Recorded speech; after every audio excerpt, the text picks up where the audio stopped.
Hello, good evening guys. तो आज का जो लेक्चर है हमारा, वो लेक्चर है क्लास 11th से chapter number second, biological classification. Biological classification, अब देखिएगा, बायोलॉजिकल क्लासिफिकेशंस में और प्लांट किंगडम में हम दोनों चैप्टर कंबाइन लेके चलेंगे। और ये जो दोनों चैप्टर्स हैं, बायोलॉजिकल क्लासिफिकेशंस की बात करें या हम बात करें प्लांट किंगडम की, बहुत इंपॉर्टेंट हैं चैप्टर्स आगे के चैप्टरों को समझने के लिए। जैसे एनाटॉमी हो गई, मॉर्फोलॉजी हो गई, ठीक है। तो आगे के चैप्टर्स आपको आसान बना देंगे अगर आपने इन चैप्टरों पे अपनी पकड़ बना ली तो। ठीक, पहला चैप्टर मैंने खत्म कर लिया था, 7 लेक्चर में वो चैप्टर खत्म हुआ था, द लिविंग वर्ल्ड। तो बायोलॉजिकल क्लासिफिकेशंस में हम सबसे पहले बात करेंगे हिस्ट्री ऑफ टेक्सोनॉमी की, कि टेक्सोनॉमी की क्या हिस्ट्री है, कौन फादर ऑफ बॉटनी है, कौन फादर ऑफ जूलॉजी है। ठीक, तो डिस्कशन चलेगा इस पे। इसके बाद रूल्स आएंगे, means 2 kingdom classifications, 3 kingdom classifications, 4 kingdom classifications, 5 kingdom classification, what are the merits and what are the demerits of biological classification, what are the general features of biological classifications. तो सारी चीजें हम लोग इस चैप्टर्स में पढ़ेंगे। तो let's be start chapter number second, lecture number first, biological classifications. और बायोलॉजिकल क्लासिफिकेशंस में देखिएगा बेटा जी, बायोलॉजिकल क्लासिफिकेशन, और बायोलॉजिकल क्लासिफिकेशंस में हम पढ़ेंगे history of taxonomy, history of taxonomy, taxonomy की history. Okay, history of taxonomy biological classifications है। और बायोलॉजिकल क्लासिफिकेशंस में हमें पढ़ना है हिस्ट्री ऑफ टेक्सोनॉमी, मतलब टेक्सोनॉमी की क्या हिस्ट्री रही होगी। ओके, तो मैं आप लोगों को एक चीज बता दूं, यहाँ पे एक साइंटिस्ट हैं जिनका नाम है एरिस्टोल। क्या नाम है? तो देखिएगा, हिस्ट्री, या मैं बोल दूं history of taxonomy, history of taxonomy, history of taxonomy. अब हिस्ट्री ऑफ टेक्सोनॉमी में सबसे पहले हम बात करेंगे एरिस्टोल की। किसकी? एरिस्टोल साहब की।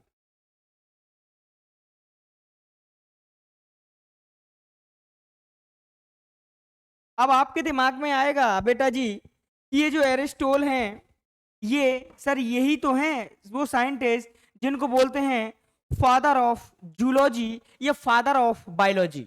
याद रखिएगा, ये जनक हैं बायोलॉजी के, और इन्हीं को जनक बोलते हैं जूलॉजी के। Means zoology means study of animals, उनको बोलते हैं जूलॉजी। तो इनको ये है एरिस्टोल जो हैं, वो है फादर ऑफ बायोलॉजी, या इन्हीं को बोलते हैं father of zoology.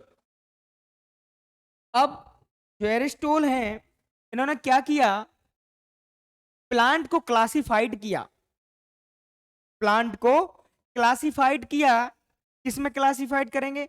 On the basis of morphological character की। जो प्लांट का मॉर्फोलॉजिकल कैरेक्टर है बेटा जी, जो प्लांट का मॉर्फोलॉजिकल मींस जो प्लांट को ब्रांचेस में, लीव्स में, फ्लावर में, स्टेम में, रूट में, शूट में, स्टेम में कंट्रीब्यूट करता है बनाने के लिए, तो वो होता है morphological character of A plant.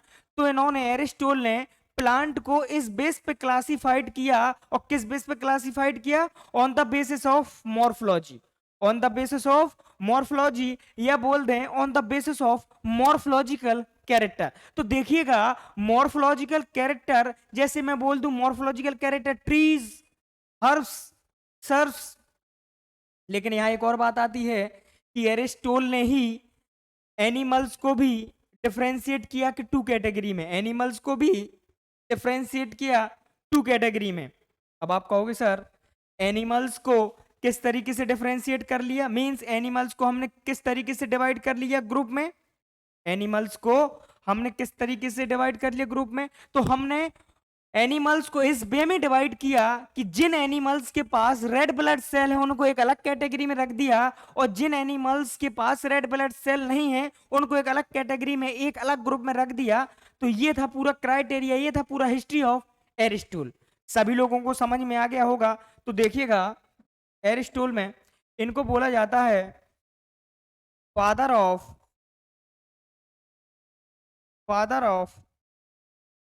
Biology, और इन्हीं को बोला जाता है father of zoology, father of biology and father of zoology. अब एरिस्टोटल मैंने क्या कहा था, प्लांट को क्लासिफाइड किया on the basis of morphological character. तो देखिएगा मॉर्फोलॉजिकल कैरेक्टर में प्लांट को क्लासिफाइड किया, ठीक। तो देखिएगा दूसरा पॉइंट जो है, he classified he classified plant on the basis of, he classified plants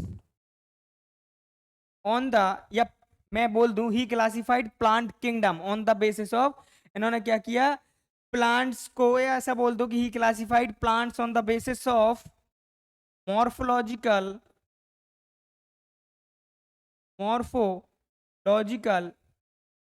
character, morphological character into three group, morphological character वो भी कितने ग्रुप में, थ्री ग्रुप्स में।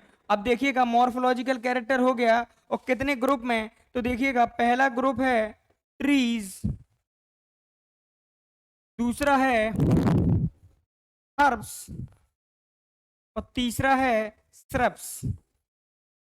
तो क्या किया एरिस्टोटल साहब ने, प्लांट्स को क्लासिफाइड कर दे, he classified plant on the basis of morphological character. तो देखिएगा he classified plant on the basis of morphological character into three groups, और थ्री ग्रुप्स ये रहे ट्रीज, श्रब्स और हर्ब्स, ट्रीज श्रब्स और हर्ब्स। अब देखिएगा यहीं पे मैं फिर बोल दूं कि इन्होंने एनिमल्स को डिवाइड किया, मींस एरिस्टोटल ने एनिमल्स को डिवाइड किया, और एनिमल्स को किस वे में डिवाइड किया, तो देखिएगा ही डिवाइडेड, या Aristotle divided animal into two group, Aristotle divided animals into two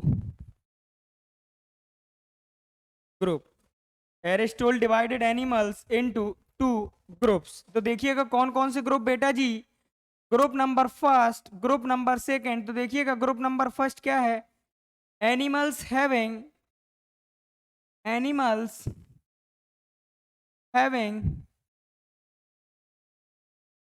red blood cell, पहला, ओके। या मैं बोल दूं animal which possess red blood cell, और दूसरा बोल दूं एनिमल्स मतलब डू नॉट हैव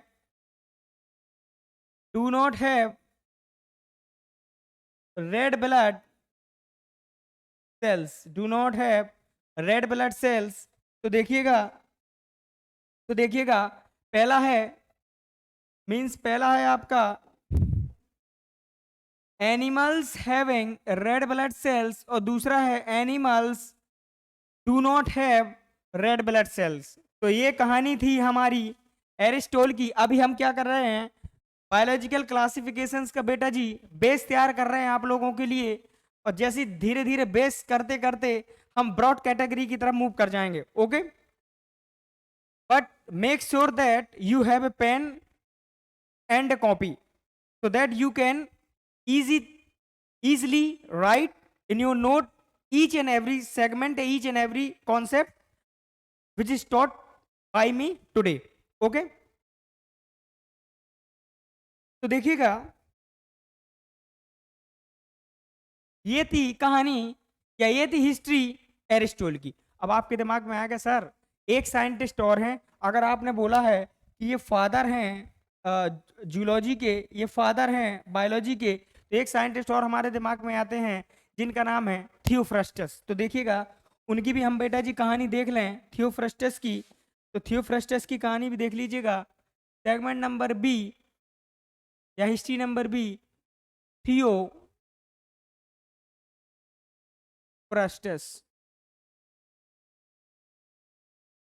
थियोफ्रस्टस, तो देखिएगा थियोफ्रस्टस के बारे में मैं बोलूं कि इनको बोलते हैं father of ancient plant taxonomy. इनको बोलते हैं father of ancient plant taxonomy, या इन्हीं को बोलते हैं फादर ऑफ बॉटनी। तो ये फादर ऑफ बॉटनी है और इन्हीं को बोला जाता है father of ancient plant taxonomy. अच्छा, अगर इन्हीं को बोल दिया गया है फादर ऑफ प्लांट, मींस इन्हीं को बोल दिया गया है father of ancient plant taxonomy, तो बताइए जो दोनों साइंटिस्ट हैं ये बहुत बड़े ग्रीक के पॉलिटिकल फिलोसफर हैं। बोथ दीज साइंटिस्ट कौन कौन से, Aristotle and Theophrastus are Greek political philosopher. और आपको पता है जो थियोफ्रस्टस हैं इन्होंने बहुत सारी किताबें लिखी हैं। Theophrastus wrote many books on plant, plants के ऊपर इन्होंने बहुत सारी किताबें लिखी और कुछ किताबों ये रही, पहली किताब का नाम है हिस्टोरिया प्लांटेरम, दूसरी किताब का नाम है कॉजेज इन प्लांट, और जो तीसरी इनकी बुक्स थी वो है इंक्वायरी इनटू प्लांट। तो 3 किताबें लिखी, तो बहुत सारी किताबें हैं प्लांट्स के ऊपर, लेकिन जो सबसे ज्यादा पब्लिश हुई या सबसे ज्यादा जिन्होंने विख्याति पाई, मींस सबसे ज्यादा जिन्होंने क्या किया, इनके एक्सपेरिमेंट को, इनके टेक्सोनॉमिक हिस्ट्री को ब्रॉड वे में एक्सपेंड किया, तो वो है 3 किताबें। पहली हिस्टोरियम प्लांटेरम, दूसरी है कॉजेज इनटू प्लांट, तीसरी है इंक्वायरी इनटू प्लांट्स। अच्छा, जब इन्होंने बहुत सारी किताबें लिख दी और आपको मैंने ये भी बता दिया, तो इन्होंने क्या किया, थियोफ्रस्टस ने नाम दिए और डिस्क्रिप्शन दिया लगभग लगभग 480, मतलब Theophrastus give name and descriptions of about 480 plants, मतलब इन्होंने लगभग लगभग 480 प्लांट का डिस्क्रिप्शन दिया इन्हीं किताबों में। याद रखिएगा इन्होंने क्या किया, उन प्लांट्स का नाम दिया और उन प्लांट्स की डिस्क्रिप्शन दिया अपनी इन्हीं किताबों में। ओके, और जो एरिस्टोल साहब हैं, जो थियोफ्रस्टस साहब हैं, इन्होंने भी क्या किया, प्लांट किंगडम को क्लासिफाइड किया 4 ग्रुप में, और किस बेस पे, on the basis of growth habitat. तो याद रखिएगा Theophrastus also classified plant kingdom into 3 group, sorry into 4 group, into 4 group. अब देखिएगा जब थियोफ्रस्टस साहब ने प्लांट को क्लासिफाइड किया 4 ग्रुप में, तो आपके दिमाग में आएगा किस किस बेस पे किया होगा, तो on the basis of growth habitat. तो इसका मतलब था जिस प्लांट का जैसा ग्रोथ का हैबिटेट उसी टाइप से इन्होंने प्लांट को क्लासिफाइड कर दिया, मींस प्लांट की अलग अलग कैटेगरी बना दी। आया समझ में? और जब प्लांट की कैटेगरी बना दी तो ये भी इनका एक्सपेरिमेंट, इनका भी जो इनका हिस्ट्री थी या जो इनकी चीजें थी वो क्या हो गई, एलाबोरेशंस के स्टेप में आ गई। अब आप कहोगे sir on the basis of growth habitat, तो ग्रोथ हैबिटेट कैसे, तो मैंने कहा फर्स्ट ट्रीज, दूसरा श्रब्स, तीसरा अंडर श्रब्स, चौथा हर्ब्स। तो मैंने कहा था इन्होंने प्लांट को क्लासिफाइड किया था 4 ग्रुप में, प्लांट किंगडम को क्लासिफाइड किया था 4 ग्रुप में, और किस बेस पे या किस बेसिस की एबिलिटी पे, तो on the basis of growth habitat, कि जिस प्लांट का जैसा ग्रोथ हैबिटेट उसी प्लांट को उसी तरीके से कैटेगराइज कर दिया। ठीक, और ये थियोफ्रस्टस ने आर्टिफिशियल क्लासिफिकेशन भी दिया है। इन्होंने क्या किया है, आर्टिफिशियल क्लासिफिकेशन भी दिया है। ये थियोफ्रस्टस वही थियोफ्रस्टस साहब हैं जिन्होंने प्रपोज किया था एनुअल, पेरिनियल और बाइनियल, एनुअल, पेरिनियल और बाइनियल जो सीजन्स होते हैं उनको भी प्रपोज करने का काम इन्हीं का था। तो ये थी आपकी थियोफ्रेस्टस की कहानी। ओके, तो देख लीजिएगा थियोफ्रेस्टस से रिलेटेड पॉइंट्स हैं कुछ, इनको मैं बोल दूं। Father of ancient plant taxonomy, या इसी को मैं बोल दूं father of botany, father of botany. ठीक, अब आपको पता है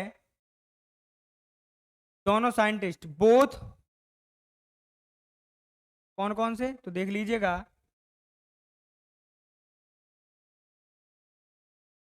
Aristotle थियोफ्रस्टस,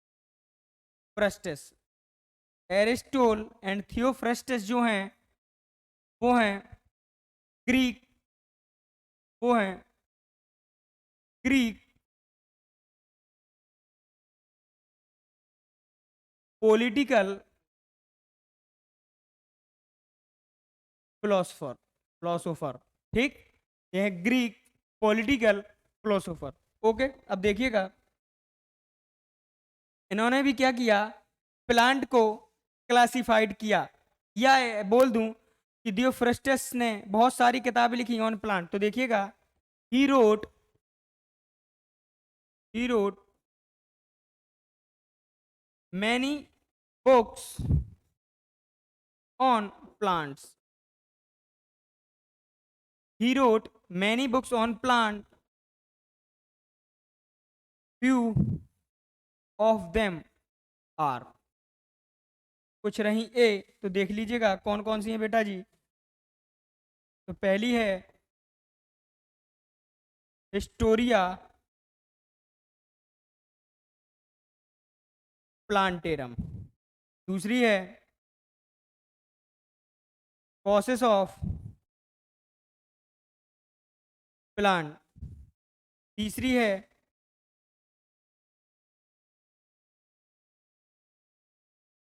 inquiry into plants. Okay, पहली है हिस्टोरिया प्लांटेरम, दूसरी है कॉसेस ऑफ प्लांट, तीसरी है हिस्टोरिया प्लांटेरम। ओके, अब आपको पता है कि थियोफ्रस्टस साहब ने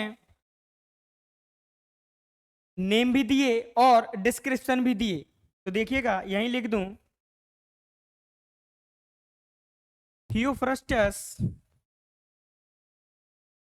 gave names and description of 480 descriptions of 480 means description of 480 plant 480 plants 480 plants in his book। कौन सी बुक है वो, 480 प्लांट्स इन हिज बुक। तो बुक का नाम है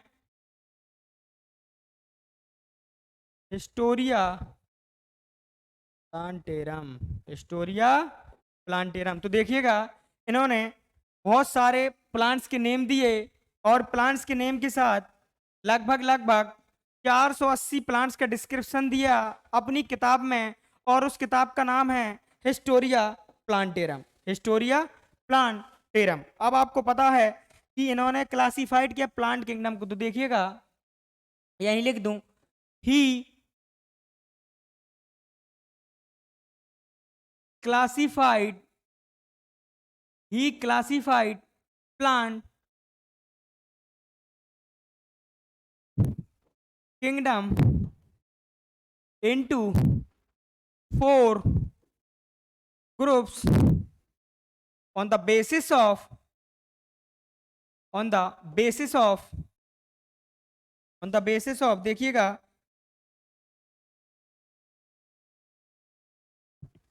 on the basis of growth, heavy तो ग्रोथ हैबिटेट की वजह से इन्होंने क्या किया, प्लांट को क्लासिफाइड किया 4 ग्रुप में। तो कौन कौन से 4 ग्रुप, तो देख लीजिए, ये रहे। पहला है ट्रीज, दूसरा है श्रब्स, तीसरा है अंडर श्रब्स, चौथा है हर्ब्स। तो कर दिया ना क्लासिफिकेशंस। तो ये रही इनकी नेक्स्ट हिस्ट्री। और देखिएगा इन्होंने क्या किया, थियोफ्रस्टस ने आर्टिफिशियल क्लासिफिकेशंस भी दिया। तो मैंने कहा Theophrastus also contributed artificial classification. ये जो था it is artificial classification, artificial classification. और इन्होंने क्या प्रपोज किया, Theophrastus also propose, Theophrastus also proposed 3 seasons. कौन कौन से, तो देखिएगा मैं यहां लिख दूं कौन कौन से। पहला है एनुअल, तीसरा है बाइनियल, तीसरा है पेरिनियल्स। तो ये रहे थियोफ्रस्टस साहब के कहानी के बारे में या हिस्ट्री के बारे में जो थियोफ्रस्टस ने दिया।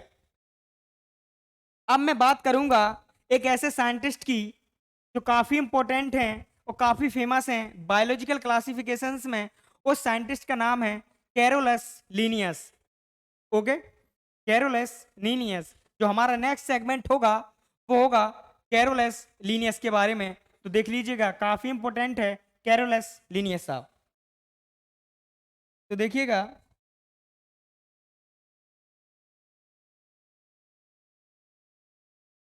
Carolus Linnaeus,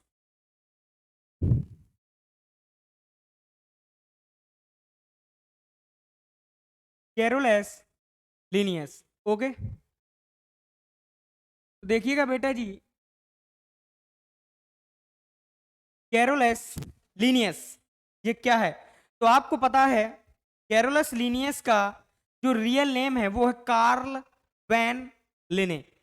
Karl, CARL, Carl Ban, BAN, Ban Linne, LINNE। तो इनका जो रियल नेम है कार्ल बैन लिने। अब आप कहोगे सर इनका नाम फिर ये कैसे पड़ा, तो देखिएगा ये काम कर रहे थे लैटिन भाषा पे, ये काम कर रहे थे लैटिन भाषा में। और जब लैटिन भाषा में ये काम कर रहे थे इसीलिए इन्होंने अपना नाम चेंज कर लिया था कैरोलस लीनियस, क्योंकि ये बिलोंग करते थे Swedish company means Swedish country से। ओके, तो याद रखिएगा ही चेंज हीज नेम। ओके, क्योंकि on the basis of work in Latin language, जब ये अपना काम लैटिन भाषा में कर रहे थे जब ही इन्होंने अपना नाम चेंज कर लिया था कार्ल बोन लिने से लेकर कैरोलस लीनियस ने, क्योंकि ये स्वीडिश के थे। अच्छा, तो सर जब इन्होंने नाम अपना चेंज कर लिया तो ये कौन थे, तो आप याद रख लीजिएगा Carolus Linnaeus is also known as father of taxonomy. Father of taxonomy, taxonomy के जो जनक हैं वो यही हैं, या इन्हीं को बोल दूं फादर ऑफ प्लांट टैक्सोनॉमी, और यही हैं फादर ऑफ एनिमल टैक्सोनॉमी। तो आप कहोगे सर ये फादर ऑफ टैक्सोनॉमी भी हैं, फादर ऑफ प्लांट टैक्सोनॉमी भी हैं, फादर ऑफ एनिमल टैक्सोनॉमी है कौन, कैरोलस लीनियस। और जब Carolus Linnaeus father of taxonomy भी हो गए, फादर ऑफ प्लांट टैक्सोनॉमी भी हो गए और फादर ऑफ एनिमल टैक्सोनॉमी हो गई, तो यही कैरोलस लीनियस वही हैं जिन्होंने 2 kingdom classification means 2 kingdom system classification को प्रपोज किया। मींस इन्होंने प्लांट को और एनिमल किंगडम को 2 ग्रुप में क्लासिफाइड कर दिया। प्लांट को रखा प्लेंटी के अंदर और एनिमल को रखा एनिमिलिया किंगडम के अंदर रेस्पेक्टिवली। आया समझ में, तो याद रखना 2 किंगडम क्लासिफिकेशन किसने प्रपोज किया, कैरोलस लीनियस ने। अच्छा, जब 2 किंगडम क्लासिफिकेशन प्रपोज कर दिया कैरोलस लीनियस ने, तो दिमाग में आया होगा कि सर जो प्रिंसिपल था नोमेनक्लेचर का, वो किसने प्रपोज किया? मींस जो छोटे छोटे टर्म्स थे, मींस क्या जो प्रिंसिपल्स का नोमेनक्लेचर था वो भी लीनियस ने प्रपोज किया? हाँ, जो प्लांट का नोमेनक्लेचर दिया था वो लीनियस साहब ने ही दिया था। और किसमें दिया था? वो दिया था इनकी फ्लोसिफा बोटेनिका। फ्लोसिफा बोटेनिका नामक एक किताब थी, उन्होंने फ्लोसिफिया बोटेनिका नामक एक किताब थी, इन्होंने सारा का सारा नोमेनक्लेचर प्लांट्स का उसी किताब में दे दिया, उसी किताब में दे दिया। ठीक, फिर बारी आई इनको साइंटिफिक नेम देने की, कि लीनियस साहब ने साइंटिफिक नेम दिया एनिमल्स का, और जब साइंटिफिक नेम एनिमल्स का दिया तो उसको किस किताब में लिखा? एक एक क्राइटेरिया होता है ना कि एनिमल्स को रखने की जगह अलग होती है, प्लांट्स को रखने की जगह अलग होती है, तो साइंटिफिक नेम लिखने की भी जगह अलग होगी और प्लांट्स की, और साइंटिफिक नेम एनिमल्स के लिखने की भी जगह होगी। तो उन्होंने Linnaeus also propose the scientific name of animal, और उस किताब का नाम था सिस्टमा नेचुरे। उस किताब का नाम था Systema नेचुरे, means Linnaeus give the scientific name of animal. अच्छा, तो इसका मतलब है क्या लीनियस साहब ने प्लांट किंगडम का डिटेल और डिस्क्रिप्शन दिया? बिल्कुल सही है। लीनियस साहब इकलौते ऐसे साइंटिस्ट हैं जिन्होंने प्लांट का डिटेल और डिस्क्रिप्शन दिया प्लांट किंगडम का। तो आप कहोगे सर किस किताब में लिखा? वो लिखा जनरा प्लांटेरम में, जनरा प्लांटेरम में। और जनरा प्लांटेरम में लिखा तो आपके दिमाग में आएगा सर अगर जनरल प्लांटेरम में लिखा तो आपने कहा था कि इन्होंने क्या किया, सारे के सारे एनिमल्स का साइंटिफिक नेम लिखा एक किताब में, उस किताब का नाम है सिस्टमा नेचुरे। तो इन्होंने प्लांट्स का भी साइंटिफिक नेम दिया होगा, तो वो किस किताब में लिखा? तो उस किताब का नाम है स्पीसीज प्लांटेरम, उस किताब का नाम है स्पीसीज प्लांटेरम। तो ये सारी कहानी थी हमारे साइंटिस्ट कैरोलस लीनियस की, और इनका जन्म 1707 में हुआ और इनकी डेथ हुई 1778 में। ओके, तो उन्होंने क्या किया, लगभग लगभग ये 71 साल जिए और फिर इनकी डेथ हो गई। ओके, तो याद रखिएगा। तो देखिएगा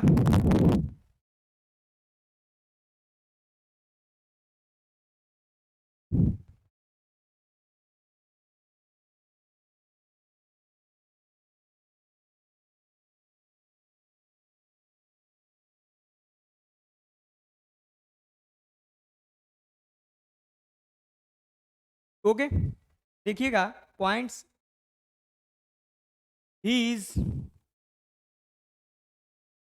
real name was Carl van Linne. पहला point Carl von Linne. Okay, आया समझ में? नहीं आया? देखिएगा, तो मैं दूसरा पॉइंट है on the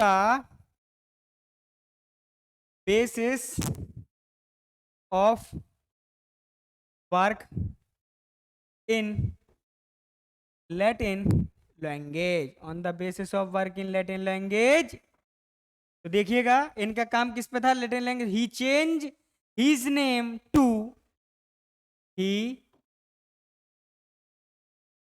changed his name to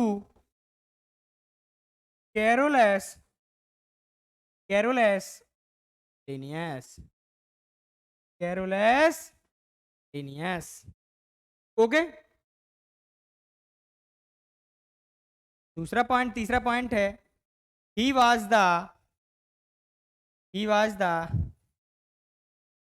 Swedish scientist, he was the Swedish scientist, Swedish के साइंटिस्ट थे। ओके, और देखिएगा स्वीडिश के साइंटिस्ट हैं। he also known as the father of he also known as father of taxonomy, father of taxonomy। father of plant taxonomy,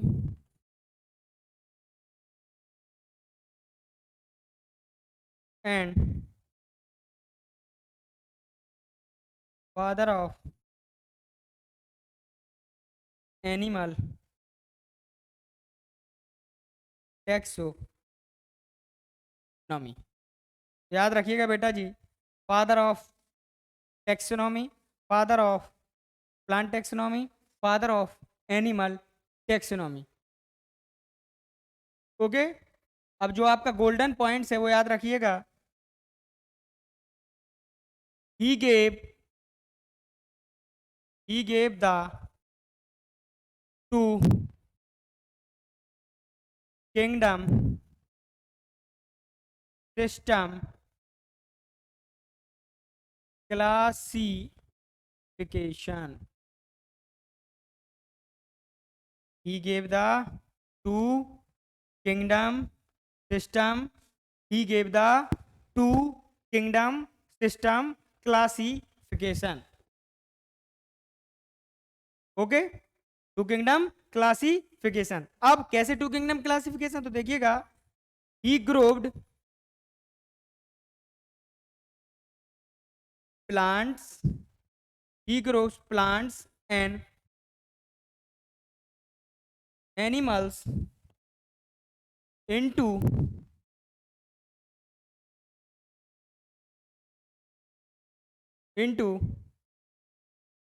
two kingdom system।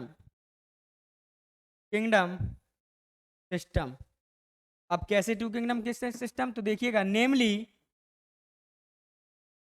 Namely plants in plant grouped under plant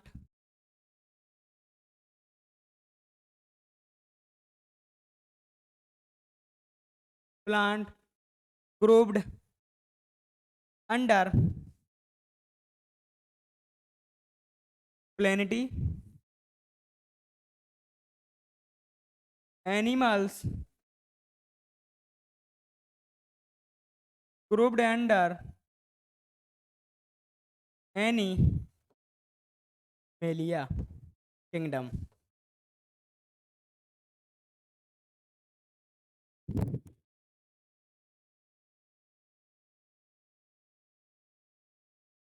okay, तो ये रही आपकी main जो आपका point है उस पे।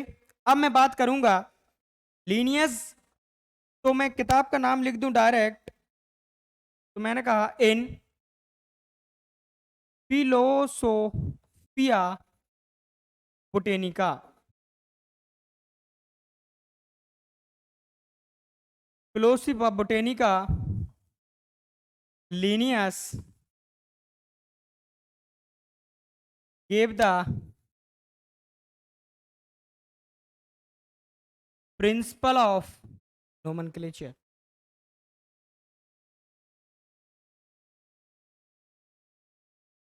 Philosophia Botanica Linnaeus gave the principle of nomenclature। Okay, तो देखिएगा, एक किताब है जिसका नाम है, देखिएगा, in Systema Naturae, in Systema Naturae Linnaeus gave the scientific name of animals। Scientific name of animal, तो अब हम बात कर लें scientific name of animal Systema Naturae की। इसके बाद हम बात कर लें कि in Species Plantarum, in Species Plantarum Linnaeus gave the scientific name of plant, scientific name of plant. अगर मैं अब बात कर लूं कि जनरा प्लांटेरम ने क्या किया, give the detail and description of plant kingdom, तो देखिएगा एक और बुक्स है, उसका नाम है जनरा